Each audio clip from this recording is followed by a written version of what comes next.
Hi en welkom hier by Inspireer. Lekker om saam met jou hierdie week te kuier. Ons gesels hierdie week oor 'n ewigheidsperspektief. En dit beteken, is ek en jy ingestel op die ewigheid?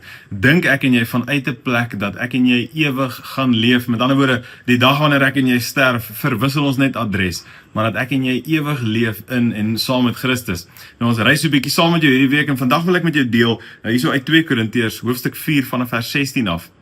En dit sê, daarom gee ons nie moed op nie, want selfs al vergaan ons uiterlike mens, word ons innerlike mens van dag tot dag vernuwe.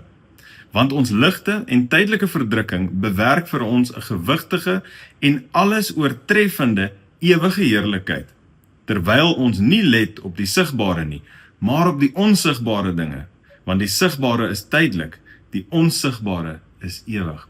Ek wil vir jou vandag sê, dit wat jy nie sien nie, is groter as dit wat jy sien. Dit klink dalk vir jou snaaks, maar Paulus kom sê weer eens vir ons, hy sê, dit wat ek en jy sien hier op aarde, dit wat ons beleef, die verdrukking, hy sê, die ligte, hy eintlik woordspeling hier wat hy sê, die ligte goedjies wat ons hier beleef, is natuurlik baie ernstig. Ek en jy beleef verlies, ons beleef verdrukking, daar's moeilike tye, daar is rowwe seisoene wat vir my en vir jou hier op aarde lê en wag, en wat dalk nog vir ons voorlê, maar hy sê in vergelyking met die heerlikheid wat vir ons voorlê, is dit niks nie. Hy sê, hoe kom ek en jy op daai plek? Hy sê, dit is om te fokus op die dinge wat ek en jy nie sien nie. Met ander woorde, ons geloof, die feit dat Christus in ons lewe is, sy gees wat in en deur en saam met ons leef. Maar wanneer ek en jy ons fokus sit op die dinge wat ons nie sien nie, en dit afval van die dinge, ek wil amper sê, wat in ons voetpaadjie is, en bietjie ons koppe optel, en ons fokus stel op dit wat daarbo is, op dit wat wonderlik is, op Christus, op dit wat aanneemlik is, op dit wat goed is, dan lyk ons lewe anders. Dan het ons 'n ewigheidsperspektief. Dan lewe ek nie meer in hierdie plek waar alles wat met my gebeur, trek my af en kry my onder, en ek is maar net 'n slagoffer van die lewe nie. Maar wanneer ek lewe met 'n ewigheidsperspektief, en ek hou in gedagte, dat my gedagtes, my hart, my denke, alles is ingestel op Christus.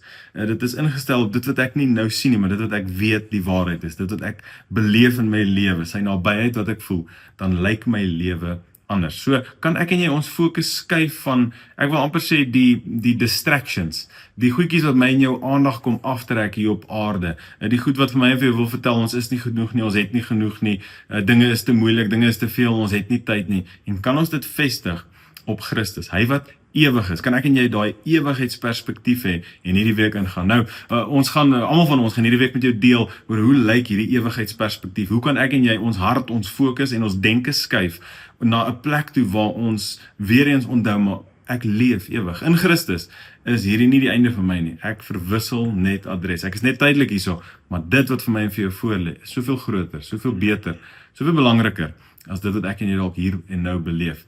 Mag ek en jy hierdie week 'n ewigheidsperspektief ontwikkel en ek wil sê met ander oë kyk na die onsigbare. Ek hoop jy het 'n awesome dag en 'n awesome week. Ons sien vir jou weer. Totsiens.